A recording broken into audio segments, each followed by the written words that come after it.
Hello guys, in this video I will show you how to make the auto layout in Figma. So in this example there is a frame, a text and another frame. All what you need to do is should select the frame that we want to get the auto layout thing, and here there is a icon for the toggle auto layout. After getting auto layout, you will find there is specification of elements. It is really related to each other, and it's always symbolized like this, not as simple or normal frame icon.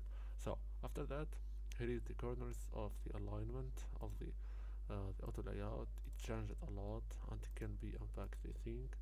All what you need to do, which is it is always based on your need.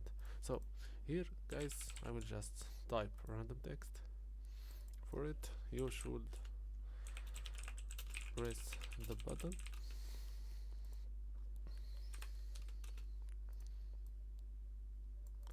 So actually what I want to do, I want to make those as auto layout as well. Right click and then add auto layout, and here once again guys, you have the auto layout thing, and you can align the button with this alignment, and you can drag and minimize the padding aspect here from here, or you can just from here. I hope you liked the video.